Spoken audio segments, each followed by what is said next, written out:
people? This is I'm Blake Aaron. You should already know who I am. I mean, if you haven't watched this channel, like if you're new to this channel and happen to stumble upon this video or any of my other videos, welcome, I guess.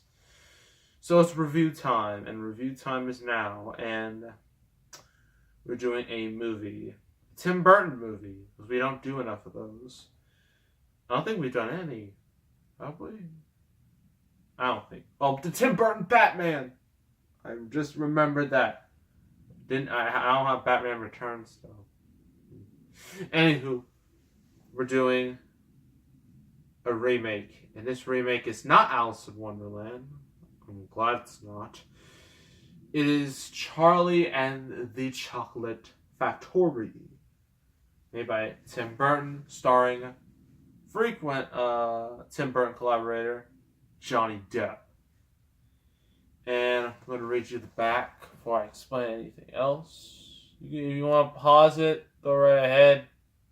I don't think you're going to see it very well anyway, because I hate that the text is so small. So what wonders await you in Willy Wonka's factory? Explore the fields of soft, minty sugar grass in the chocolate room. Sail along the chocolate river in a pink sugar boat. Experiment with everlasting gobstoppers in the inventing room. Observe talented squirrels in the nut room. And travel to the television room by a glass elevator. You'll find a lot that's funny, a little less mysterious, an adventure as sweet and satisfying as a Wonka Whipple scrumptious fudge mellow delight bar. What is that? These too many words. This dazzling film adapted from Roald Dahl's classic children's novel, directed by Tim Burton, starring Johnny Depp and Freddie Highmore, is your golden ticket to a world so inventive, so imaginative, you won't want to miss a delicious moment. So, first thing a lot of you are going to say is, you can't, well, this movie's terrible because it's not the original with Gene Wilder. It's not supposed to be, okay? It's not a direct remake. It does things differently. It doesn't have to do them the same. If you want an example of a movie doing the exact same as the original, remember the Psycho remake with Vince Vaughn? We don't need another one of those, okay? I'm glad this movie did some changes. And guess what? I don't care what any of you say. I like this movie. I will defend this movie to the bitter end. Sure, it's not... Yeah, I already said it's not the same as the original. But guess what? Not everything has to be the original. Alright? And sure, a lot of remakes get a bad rap. But some of them do, when they are different, they tend to be better. Like Batman Begins. Or Rise of the Planet of the Apes. I'm not saying this is better than the original, but it's different, and I appreciate it. Anyway, moving on.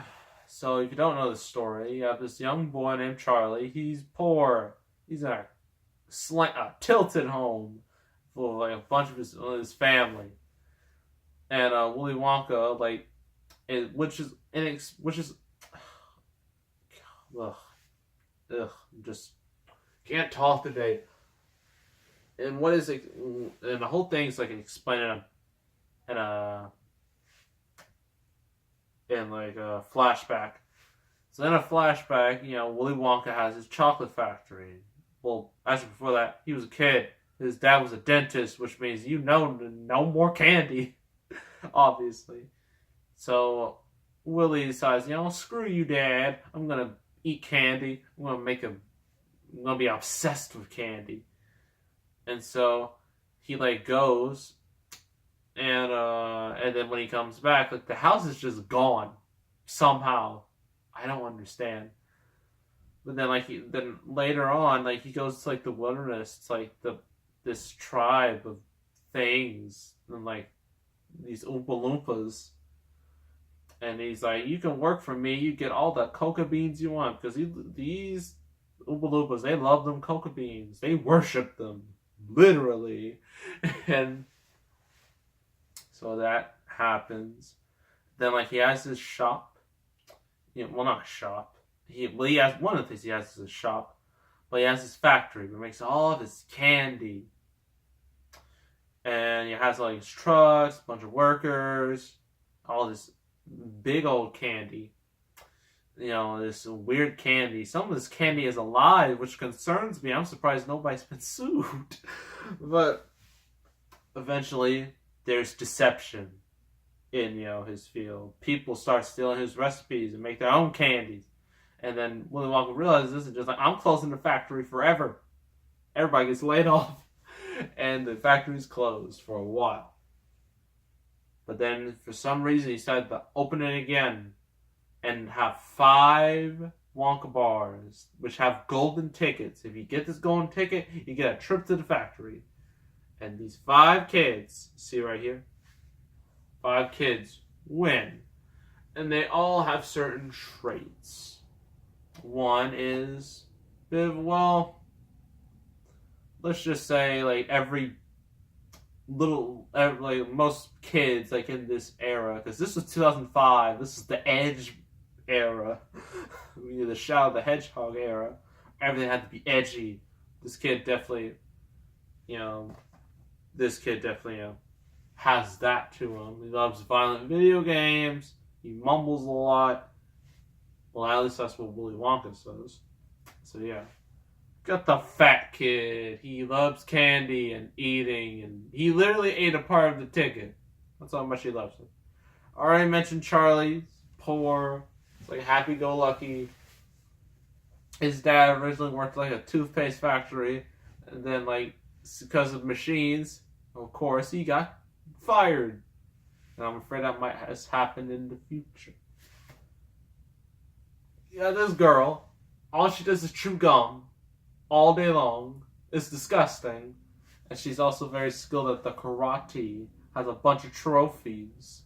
And then this girl is the most spoiled girl ever. She has so many pets. She just complains and whines about she wants this. She wants the squirrel. And her dad, of course, gives all, does everything for her until he realizes, you know what? No, I'm not going to listen to you. What's wrong with me? Actually, what's wrong with you? You're just a little kid. So, yeah. Yeah, all 5 kids, they all get the tickets. They all go in. And, of course, first they go to, what is it? The chocolate room, where it's just like this magical cavity-filled wonderland. You can just tell, it looks really cool. It looks like, man, I can eat all this up. Then you realize, oh wait, I might get diabetes eating all this candy. That's not a good idea.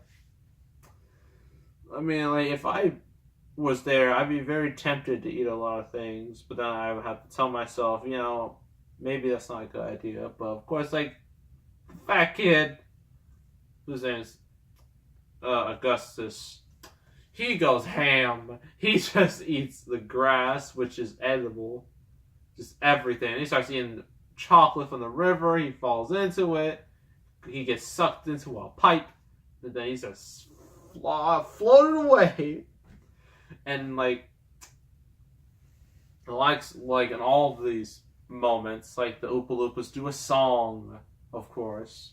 And they're pretty catchy for the most part.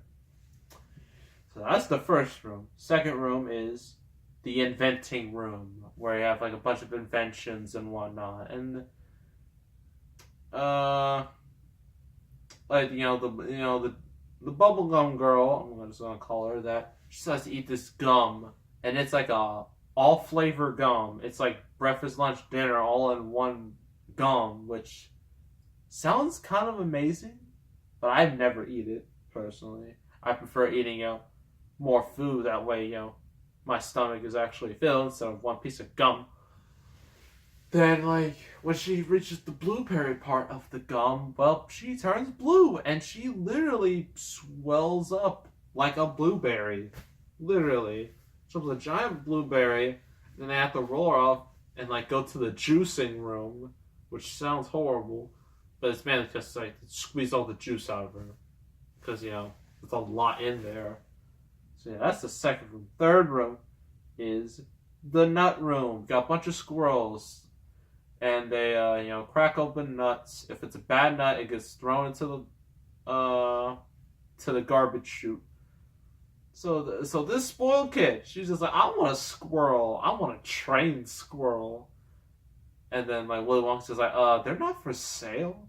And then she's like really pissed off. She's like, I'm gonna take matters into my own hands. And then she like goes right into there, goes like, reaches for the squirrel, and then all those squirrels attack her. And they just throw her into the garbage chute, and so like her dad's just like, I gotta help her, and so he has to like, well, originally there's like an incinerator on there, but then they figured out the incinerator's busted, and all like originally, Willy Wonka tells like the dad, like, all you have to do is reach in and pull her out, and so when he tries to do it, squirrel kicks him behind, and he goes into the hole. So, yeah. But they are fine, of course. You can't have death in this movie. And then finally we get to the television room, where they try out, like, new inventions and whatnot. Like, experimenting with, like, size, like, putting stuff on a television. Like, one of the things he wants to do is, like, put a Wonka bar into television, and you can literally, like, reach into your television and take it. It's crazy. And I don't know, because the edgy kid's just like, you guys created a teleporter, right? Why can't you use this to help other people? And Willy Wonka's like, I use this for candy. And candy alone. And like the kid's like, that's not fair. You know, I'm gonna make history. I'm gonna go into the thing and teleport the television. And then when he does, like he's all small, and they like goes to like all these different channels. There's like another song. And then, of course, he's really small. It's like the size of... I could literally put him in my hand. That's how small he is. And they have to go to the taffy puller, which also sounds horrifying. It's basically like you gotta pull him, that way he's tall. And so Charlie is the last one left. He's the only one standing. And he gets the prize of, like, originally he says, Willy Wonka's like, take over the factory. And then Charlie realizes he won't see his family again. He's just like, oh, no, I'm not doing it. And then Willy's sad about this. And Willy, like, realized, like, the reason why he wanted to do that is because he was getting old. He's got, like, one gray hair in his hair. And he's just like, I'm getting old. I need someone to take over. And so he and Charlie convinces Wonka like reconnect with his dad, because like he like Willy's getting all flashbacks the whole trip, about Millie's dad. And yeah, he eventually finds his dad, who's played by Christopher Lee, rest in peace. And then they reunite, and then like Charlie does agree to be in the factory, but he can bring his family along. Will's like, okay, I'll do it. And then they live happily ever after. Well, credits. I explained the whole plot to you in a nutshell, so pros and cons. Pros, visually it looks amazing. This is 2005, and I really like how a lot of it is practical. There's not a whole lot of CGI, because we're so used to CGI nowadays. It's nice to just let a movie just have like a lot of practical effects to it. Like, it's really cool. Performances are alright. The kid actors are exactly as their characters are. They do pretty good. The songs are very catchy. Yeah, it's very visually interesting. Cons. I guess we might as well go with Johnny Depp. I don't hate his performance as much as everybody else. I do admit it's he looks like a white Michael Jackson. That's exactly what he looks like. And the funny thing is, he was like the first person chosen for this role. They were originally planning on having like one of the options was Nicolas Cage. Could you imagine Nicolas Cage as Willy Wonka? That would be amazing. But it didn't happen. So of course we got Johnny Depp instead. That could have been really good.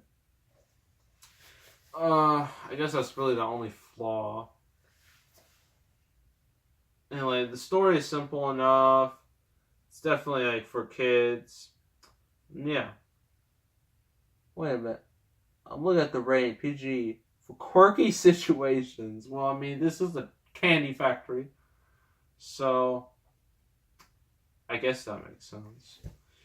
So overall, I give this 8 out of 10. Some of you are probably shocked by that rating. And I know some people like this movie. Some people hate this movie. Some people are just split on this movie. Personally, I like it. Because it's entertaining, simple, to the point, visually imaginative, and just a lot of fun. So that is Charlie and the Chocolate Factory. So that's that review. Next review, I don't even know. I guess you're all gonna have to find out because I think I've already planned. I have to start planning more. That's I really started getting more movies to do because I'm gonna run out of material quick if I don't do anything about it. So yeah, I guess I'll explain the next review and I guess when it just comes out. So make sure to subscribe, like this video, leave a comment. I will see you all next time. I am out.